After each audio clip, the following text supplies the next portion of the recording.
Welcome back, fellow space enthusiasts. Today, we delve into the remarkable story of NASA Explorer 1, a trailblazing satellite that forever changed our understanding of the universe.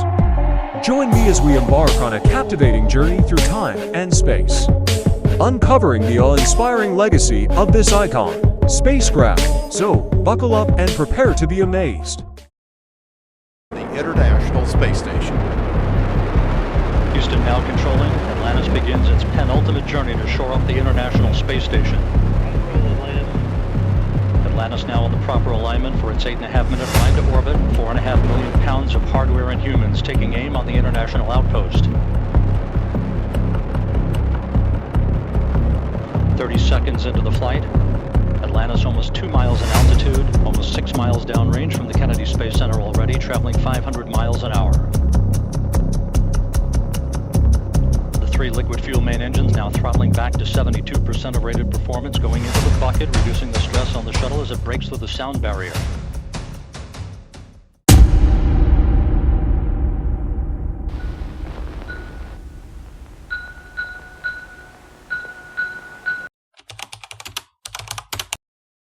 October 1st, 1958, the new agency launched its first satellite, Pioneer 1. Previously, other United States agencies made 13 attempts to launch a satellite, of which 4 were successful.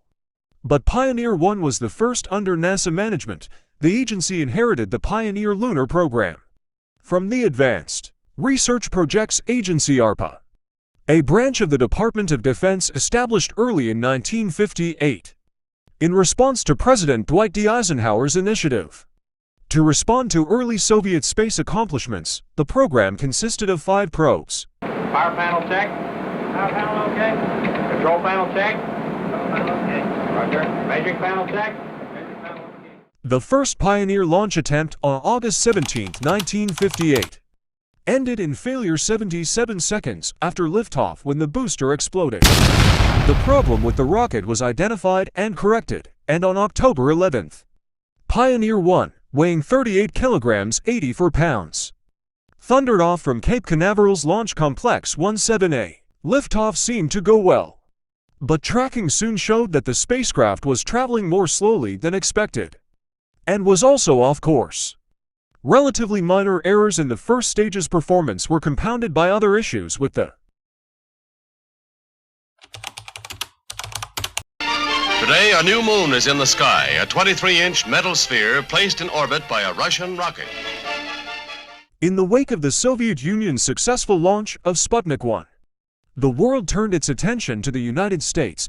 On January 31, 1958, NASA, the newly formed space agency, launched its first satellite, Explorer 1. This groundbreaking mission was a crucial step towards America's ambitions in space exploration.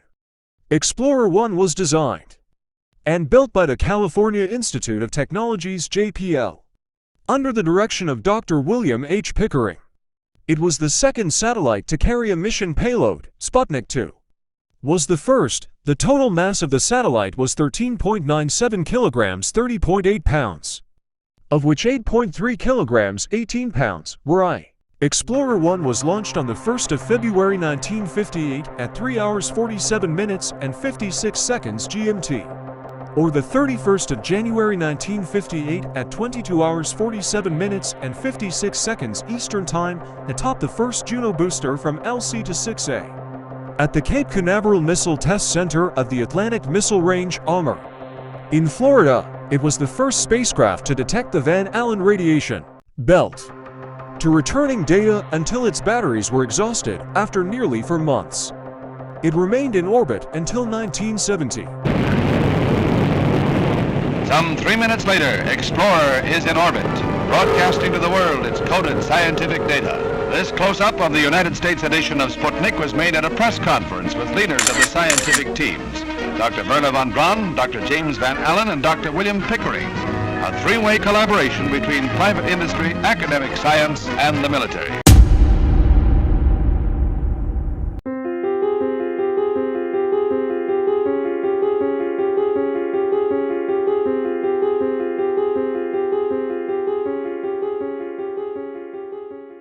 Thank Thanks for watching. And subscribe to my YouTube channel for this type of content.